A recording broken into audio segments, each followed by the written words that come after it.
Yeah.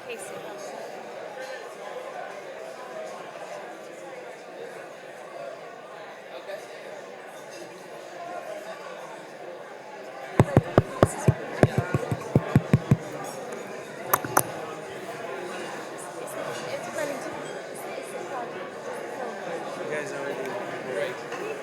Perhaps if you give that to Harry.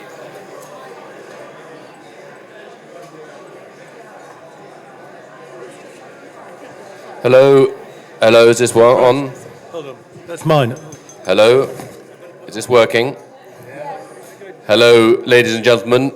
My name is Harry Mount, editor of the greatest magazine in the universe, the Oldie, and so very kind of you to come today through wind and storm to hear three fantastic speakers. We are only here thanks to Noble Caledonia, a wonderful cruise ship company, crucially small cruise ships. And it's my job to fill in for the late, great Barry Cryer, whose jokes are still told beyond the grave and still account for a third of our website traffic. Only at the Oldie does a dead comedian dominate our airwaves. And this is one of his more bad taste jokes, so forgive me. Barry could tell it much better than I could, and he emphasized that he was told it by a blind man. That makes a huge difference. And here's Barry's joke. There was a blind parachutist who did jumps for charity. Someone asked him how he knew when he was getting near the ground, and he said, "The lead on my guide dog goes slack." Barry's joke from a blind man. But we miss Barry enormously. We also miss another Barry, the late, great Barry Humphries, a columnist for the Oldie for 3 years. And actually, funny enough, on Friday, the Australian state, the government, will be giving him a memorial at the Sydney Opera House, which you can actually watch on TV. It's 12 a.m. It's very early for Oldies on Friday morning, so late Thursday night. But it's amazing that the Australian state rewards him, because to begin with, Australia didn't really like Barry very much, but you at the Oldie always loved him, never complained about his genius. We had 4 columnists for the price of one, Barry Humphries. We had Barry Mackenzie, we had Dame Edna Everage, and the great Sir Les Patterson. And how tolerant you all are. In 3 years of Barry's columns, no one ever objected to Sir Les saying some really filthy things, except for one writer to the Oldie who thought Sir Les was a real person and wrote to me saying, "The thoughts of Sir Les are absolutely disgusting. It's quite extraordinary that H.M. the Queen should have appointed him as her cultural attaché to the court of St. James." But we have 3 wonderful speakers here today. The first is actually a rock star. He's the lead singer in the group The Listening Device, who earlier this year played alongside The Who and UB40. But he also has a parallel life as the Duke of Beaufort, and his memoir, The Unlikely Duke, Memoirs of an Eclectic Life from Rock and Roll to Badminton House, has been very well reviewed, not least in the Oldie, where Mary Killen, our columnist, said, "The enjoyability of the book lies with the Duke's benign and unpretentious attitude to life." I loved this rare book. Ladies and gentlemen, Harry Beaufort.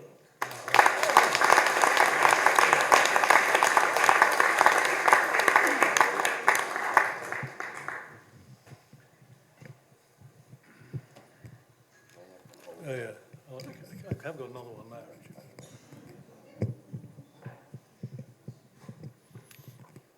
actually. This doesn't always happen when I'm on stage as a rock star, but... No, I'm probably one of the few people who lockdown proved to be not such a bad thing. Because at the beginning of 2020, I was preparing yet another year of parties, traveling, and general overindulgence. And then suddenly, I find myself locked down at Badminton with nothing to do except for sort of weekly estate meetings dealing with COVID-related matters.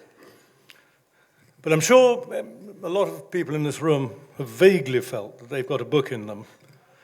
And some of you probably have produced some great works along the way. But, and I'd always seen that I might sort of be one of those people who never gets round to doing it. And that would have stayed the way, because I'm also have a problem that I'm incredibly lazy and sort of rival the Sleeping Beauty whenever I'm meant to be doing something like work.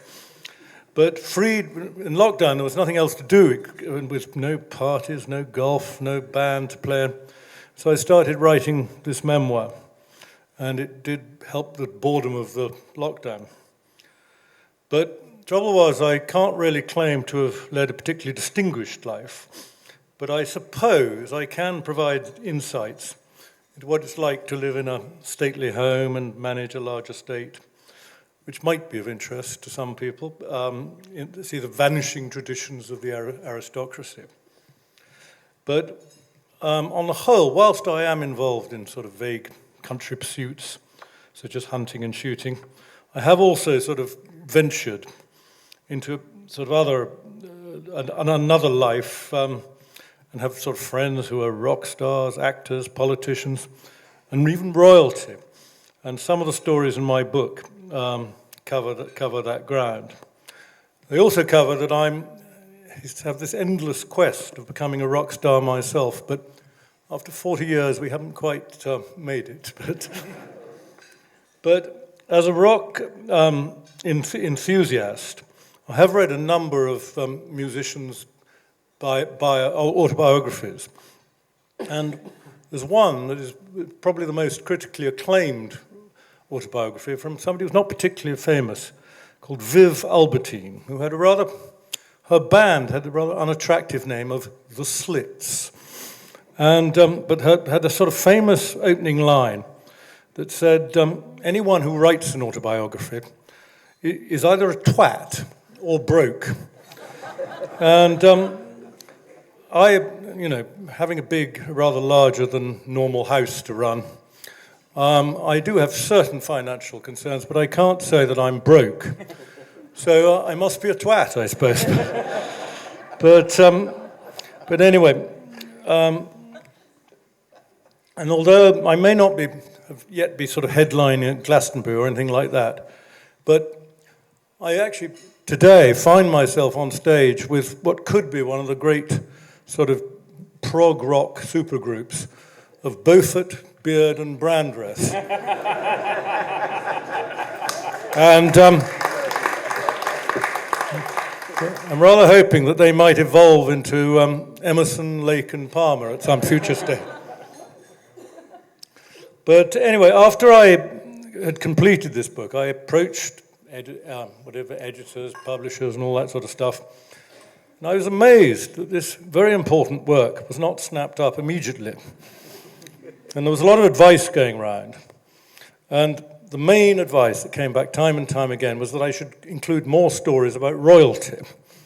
But the trouble was that whilst I have met a few royalty on occasions, I don't have a sort of huge back catalogue of it. And, for example, the only time I ever went to Royal Ascot, to Windsor Castle to stay there, an absolute disaster. My car broke down about 2 miles away, and I had to charge to the gates of Windsor Castle on a boiling hot day, so literally pouring with sweat, and was ushered rather gently into the castle and sort of to change before the smart bit stuff began. And I think my book also relates a few encounters with Princess Diana, but perhaps the most portentous one was with Prince Harry, just to be topical. And he came to Badminton about 20 years ago for the 18th birthday of my niece. And this was held around the large circular swimming pool that my father had just built. And it was a gathering of rather awkward teenagers, including Harry himself. And they were just not really sort of comfortable talking with each other. But then suddenly, Harry sort of picked up one of the girls without any explanation and hurled her into the swimming pool. And initially everyone was a bit shocked, but then there was roars of laughter. And perhaps he wasn't particularly unaccustomed with such success from his jokes. He then proceeded to pick up another one, and then another girl, and then another girl. And he was rather like a sort of truck driver, heaving bags of coal onto the back of a lorry before solemnly going back to pick up another one. And but then eventually, so luckily my father's butler was there and sort of grabbed him by the sort of scruff of the neck and took him away, because it really was about to wreck the entire party. And at this point, my brother, who's a great fan of Dallas, that famous American soap opera, and he came up and whispered in my ear, said, "Harry, we got to be real careful that boy's elder brother, nothing happens to him. I mean, real careful."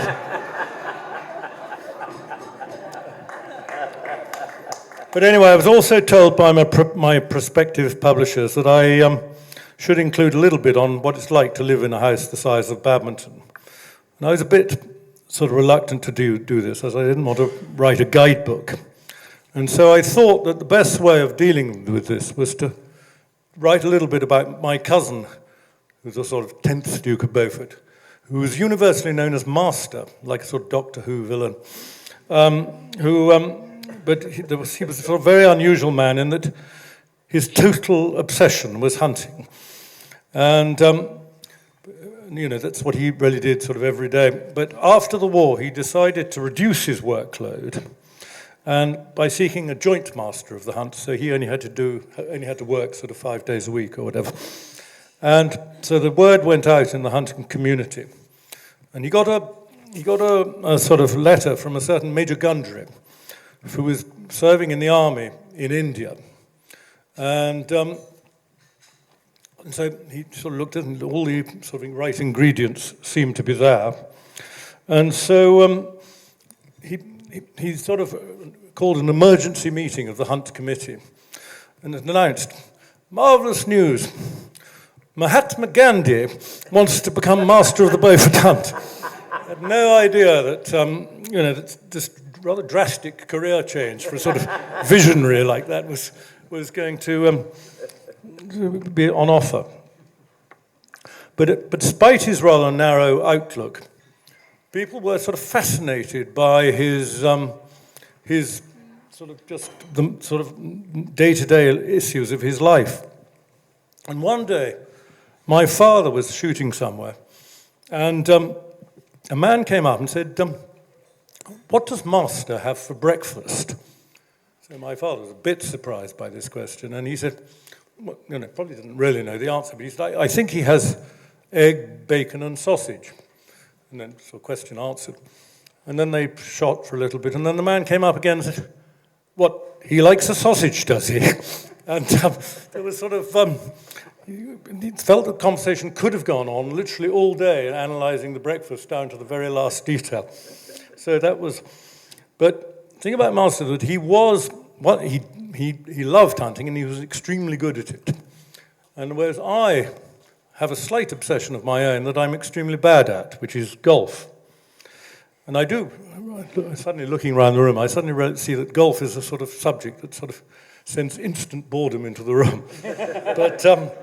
But actually there are occasional stories in my book that are not really about golf, but about how funny sort of things happen on the golf course. But, and anyway, when I was really even more obsessed by golf than I was now, in 1997, I went with canvassing for David Cameron.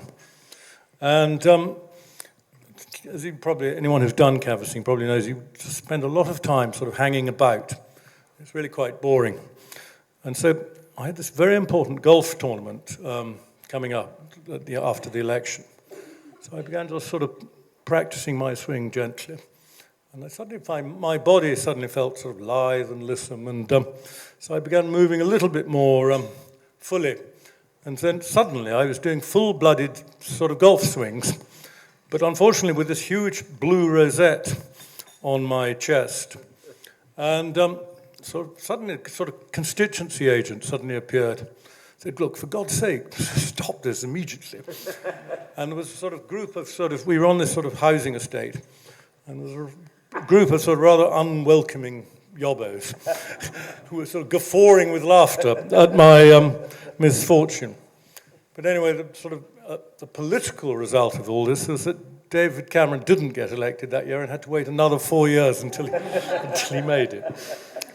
But the other thing, I have been advised by sort of publishers and things, that what you've got to include in this book is sex, drugs, and rock and roll. And but sex, I think John Betjeman, in his autobiography, wrote that he wished he'd had more. And I rather sort of agree with that, but I have nevertheless rather boastfully included one or two of my own encounters on that front. And then as for drugs, I suppose I should have slightly wished that I'd had slightly less over the years, but I still recount that as well. And I have managed to meet and befriend a lot of rock stars who are considerably more successful than myself, and many of whom have actually survived their sex and drugs years with their brains and bodies surprisingly intact. But anyway, what I hope my book does convey is that no matter how supposedly privileged I am, which I am, it is really my family and friends and the people who I've met over the years who bring the colour and humour to my life. And it is them, and not just my very lucky background, that have provided me with the many pleasures that I've enjoyed and are in the book.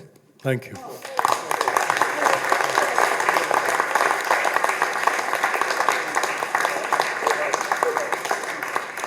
Thank you so much, Harry. Our next speaker, her new book is called Emperor of Rome, but in fact, Mary Beard is the real Empress of Rome. In over 20 books, from Pompeii, the life of a Roman town, to SPQR, a history of ancient Rome, she's become the undisputed champion of the Roman world.